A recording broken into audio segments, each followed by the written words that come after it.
Buletin Didik 13 Mac bersama saya Tarusydi Muhammad Nazri. Assalamualaikum dan salam sejahtera. Bahasa jiwa bangsa. Kata-kata hikmat itu jelas menunjukkan kepentingan bahasa yang mencerminkan sesuatu bangsa. Pelbagai inisiatif antaranya melalui pengantarabangsaaan bahasa Melayu dapat diangkat ke peringkat yang lebih tinggi sekaligus dimartabatkan di persada dunia. Langkah mempromosi bahasa Melayu perlu dilaksanakan dengan lebih serius dan meluas agar bahasa kebangsaan ini menjadi tarikan kepada masyarakat luar. Mengambil contoh budaya K-pop yang dilihat sebagai sesuatu yang mengasyikkan dan harus dipelajari, secara tidak langsung menarik minat orang luar mempelajari bahasa Korea. Kalau kita tengok bagaimana hari ini berjayanya bangsa-bangsa lain mempromosikan budaya dan bahasa mereka sampai hari ini, budak-budak muda mungkin Jufri boleh sahkan ni lah. Sekarang ni lebih suka tengok Korea movie punya ni daripada Melayu punya movie, cerita movie. Sampai kadang-kadang saya tanya anak saya, faham ke? Tak faham tapi suka. Dan ada yang dah boleh bahasa Korea pun. Boleh bahasa Inggeris tu memanglah. Memang dah pasti, tapi ada yang sekarang orang muda dah boleh suka bahasa Korea. Masyarakat di negara ini perlu berbangga untuk bertutur dalam bahasa Melayu. Jika orang luar seperti Mak Dan, Rhys William dan Cassidy Anderson berbangga dapat bertutur dalam bahasa Melayu apabila berada di Malaysia, mengapa kita pula yang merasa rendah diri apabila bertutur dalam bahasa kebangsaan di negara luar? Bahasa Melayu mempunyai kedudukannya sendiri dalam perkembangan bahasa, iaitu sebagai bahasa utama dunia, sehingga memang ada keperluan pengajarannya kepada penutur asing meskipun tidak seluas keperluan pengajaran bahasa Inggeris. Kita merupakan salah satu daripada 6 bahasa terbesar di dunia. Memang wajarlah untuk kita memperluaskan penggunaan bahasa Melayu ke seantero dunia. Selain daripada bukan sekadar bahasa, kerana bahasa adalah menggambarkan acuan pemikiran. Bukan saja sekadar bahasa yang kita tawarkan, tetapi nilai-nilai dan juga aspek-aspek kepimpinan daripada perspektif alam Melayu yang kita boleh tonjolkan di pentas antarabangsa supaya masyarakat antarabangsa memang mengenali bahawa masyarakat bangsa Malaysia ini merupakan terkenal dengan kesopanan dan kesusilaannya. Tanpa mengenepikan hak kaum lain di negara ini, pentadbir negara dan pemegang-pemegang taruh bertanggungjawab dalam memartabatkan bahasa Melayu di persada dunia melalui pengantarabangsaaan. Inisiatif ini yang dilakukan dengan cara yang lebih kreatif seperti tarian, nyanyian, puisi, sajak dapat menarik lebih ramai masyarakat luar mendekati sekaligus menggunakan bahasa Melayu sebagai bahasa komunikasi, bahasa ekonomi serta bahasa perundangan. Semua bahasa yang dinamik, semua bahasa yang kita kategorikan sebagai bahasa yang hidup wajar berkembang, okey? Bukan berada di Malaysia sahaja, tapi wajar melebarkan sayap ke seantero dunia. Baru budaya kita akan, sekarang pun mereka sudah kagum dengan budaya kita, tapi melalui saluran itu memang kita akan menjadi lebih megah dan memang kedudukan kita satu kedudukan yang sangat taraf dengan bahasa dunia.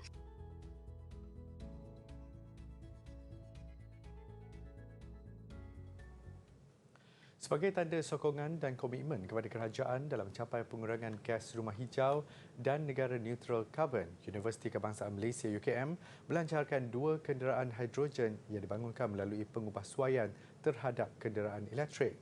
Universiti itu dibangunkan penyelidik dari Institut Cellfuel UKM dengan kerjasama pihak industri.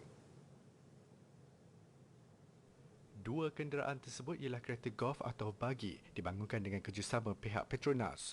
Manakala kenderaan utiliti sukan SUV hybrid versi mini adalah kerjasama dengan syarikat Myrenergy Sendirian Berhad. Menerusi inovasi ini, bagi yang menggunakan sumber bateri telah digantikan dengan sistem sel fuel hidrogen untuk meningkatkan kecekapan pengoperasian dan kenderaan SUV pula adalah kenderaan hybrid sel fuel dan bateri.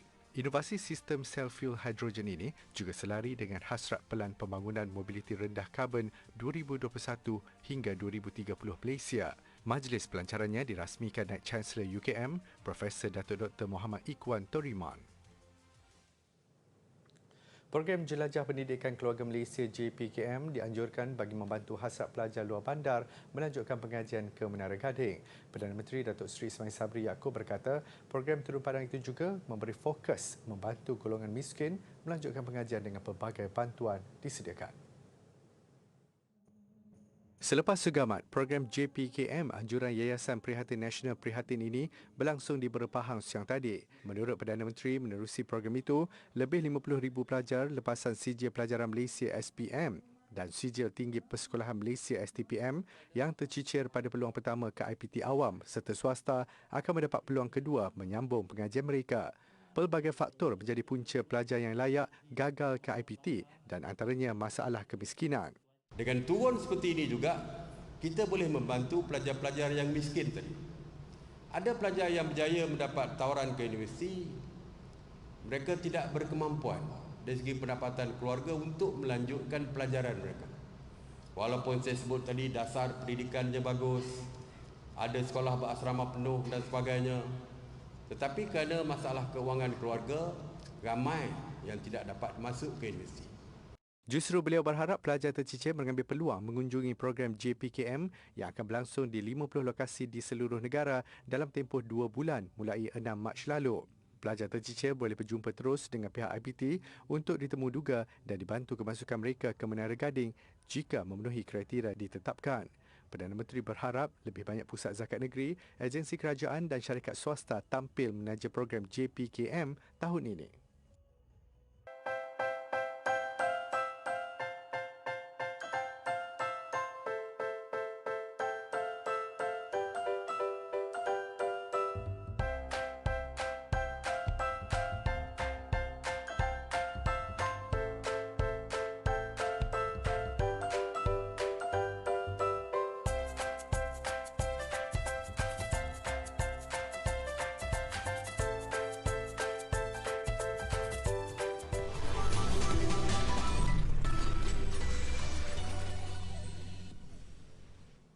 Bertemu kembali.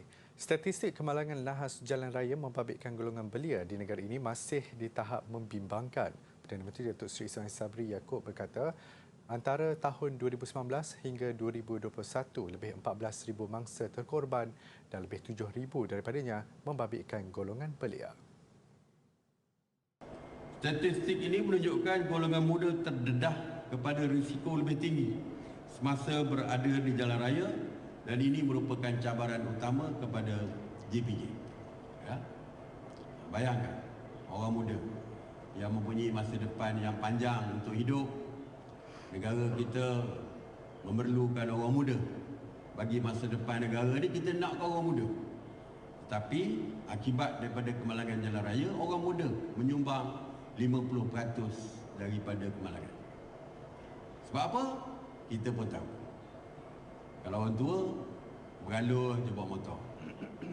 Ya, slow je. Kalau orang muda, berdesu, laju je. Yang angkat tayar depan tu orang muda tu. Tayar depan angkat, tayar belakang angkat. Kalau bawa motor bukan tegak, menerak. Itu semua orang muda tu. Beliau berkata masalah itu perlu dipandang serius dan ditangani selain pendekatan membentuk sikap pengguna jalan raya menerusi pendidikan. Beliau percaya jika semua pengguna jalan raya berdisiplin, kadar kemalangan dapat dikurangkan. Jabatan Pengangkutan Jalan JPJ tambahnya berhasrat mengurangkan 50% kadar kematian akibat nahas jalan raya pada tahun 2030. Perdana Menteri berucap di Majlis Bantuan Lesen Memandu Keluarga Malaysia BLKM di Bera. 404 peserta dalam kalangan masyarakat orang asli di Parlimen Bera menerima lesen menunggang motosikal. Program sama akan diperluaskan ke seluruh negara dalam usaha membantu golongan B40 dan miskin mendapat lesen menunggang motosikal. Kementerian Kesihatan Malaysia KKM menyasarkan 50% kanak-kanak berusia 5 hingga 11 tahun menerima suntikan vaksin COVID-19 melalui program imunisasi COVID-19 kebangsaan kanak-kanak PKIDS sebelum sesi persekolahan bermula minggu depan. Menterinya Khairy Jamaluddin menyeru ibu bapa segera membawa anak masing-masing menerima suntikan vaksin bagi melindungi mereka daripada gejala serius sekiranya dijangkiti COVID-19. Menurut Khairy, kebimbangan ketika ini adalah peningkatan kemasukan kanak-kanak ke unit rawatan rapi pediatrik PICU akibat COVID-19. KKM memaklumkan ia meningkat sebanyak 94% untuk semua kategori 3 hingga 5. Setakat ini hanya kira-kira 32% kanak-kanak di negara ini yang sudah menerima suntikan. Justru pengambilan vaksin dapat melindungi mereka daripada varian Omicron yang boleh membawa maut dan komplikasi multi-system inflammatory syndrome in children atau MIS-C.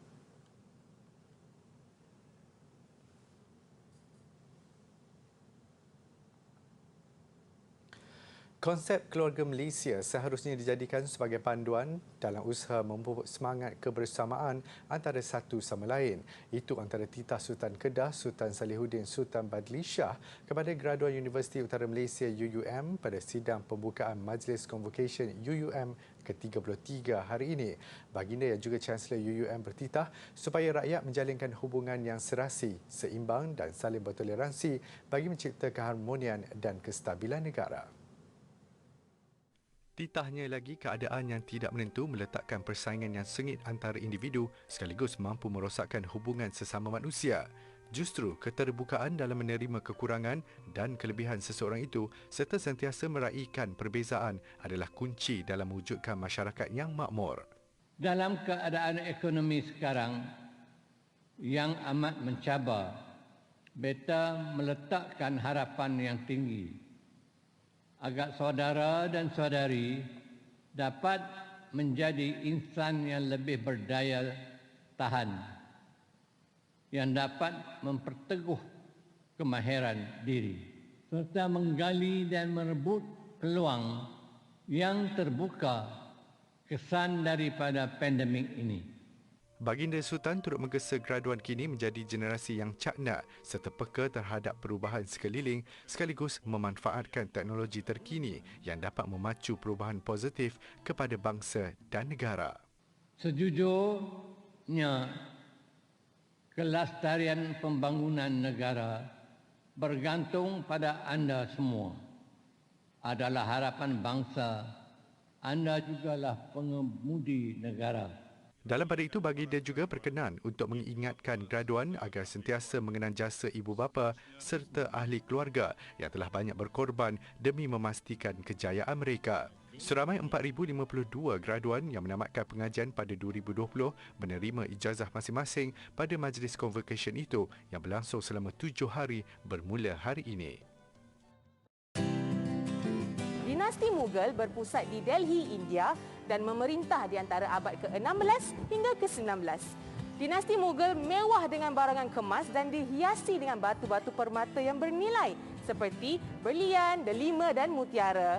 Mari kita lihat contoh kemewahan tersebut dengan artifak kita pada hari ini. Artifak kita adalah sarpeh atau perhiasan turban. Sarpeh bukan sahaja berfungsi sebagai perhiasan turban, malah ianya merupakan salah satu tanda kebesaran, sebuah pengiktirafan pemerintah kepada golongan bangsawan yang sudah berbakti kepada dinasti. Ini merupakan penghiasan turban yang berbentuk satu pelepah. Sarpeh ini dihiasi dengan batu berlian dan batu-batu permata yang lain yang berwarna-warni. Kepentingan sarpeh dapat dilihat pada lukisan mini ini.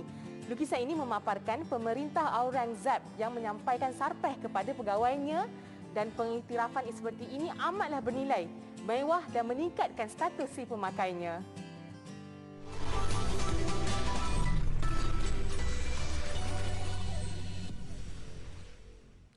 Kemahiran menguasai muzik tradisional agak kurang menjadi pilihan generasi muda pada masa kini. Menyedari hakikat itu, seorang pemuzik ghazal Johor, Kamaruzaman Muhammad Karim, menghormat langkah memperkenalkan irama berkenaan kepada dua cahaya matanya, Cinta Al-Zihni dan Putra Al-Islam, diberi pendedahan dengan alat muzik harmonium, rebana dan tabla.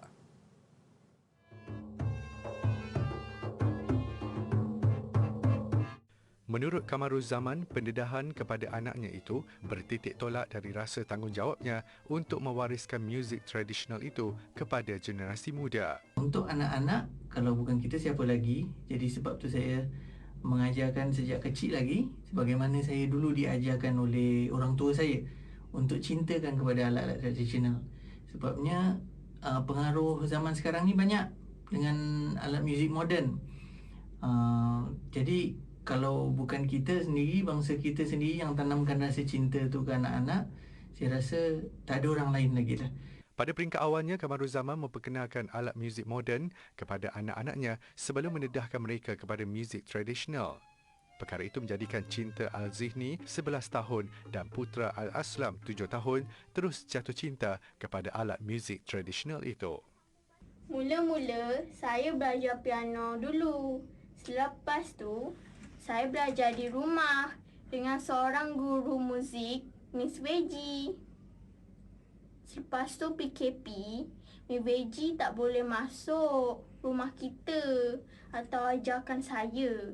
Jadi ayah saya lah pula yang ajarkan saya harmonium. Dulu saya kan belajar piano. Sekarang saya belajar harmonium. Mula-mula saya belajar drum dulu. Ayah ajarkan. Lepas tu ayah ajarkan rebana dengan tabla. Rebana bunyi macam ni. Tabla bunyinya macam ni.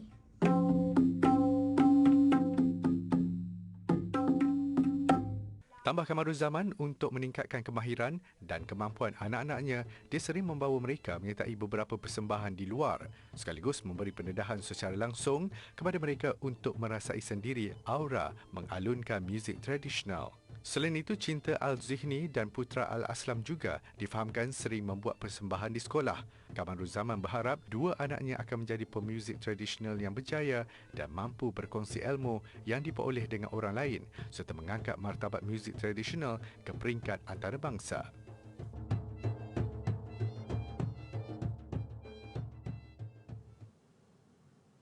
Seorang kanak-kanak lelaki di Georgia, Amerika Syarikat mengidap sejenis sindrom rambut tidak boleh disikat. Selain keadaan luar biasa itu, rambut Lachlan Samples juga kalis air. Rambut perang kanak-kanak lelaki berusia 14 bulan ini kelihatan menegak secara tidak sekata. Ibunya, Kathleen Samples, berkata rambut Lachlan Samples hanya dicuci sekali seminggu.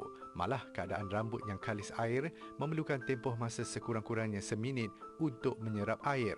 Rambut Lachlan Samples seakan menyerupai gaya rambut saintis terkenal Albert Einstein. Sindrom rambut tidak boleh disikat itu dilaporkan amat jarang berlaku dan hanya terdapat 100 kes di dunia.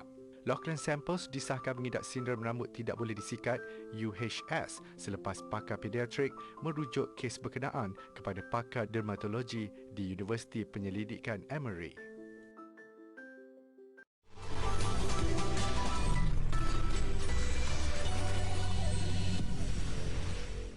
Sukan, beregu lelaki Gozifei Nur Izzuddin Muhammad Ramsani menjadi wakil tunggal negara mara ke perlawanan akhir terbuka Jerman.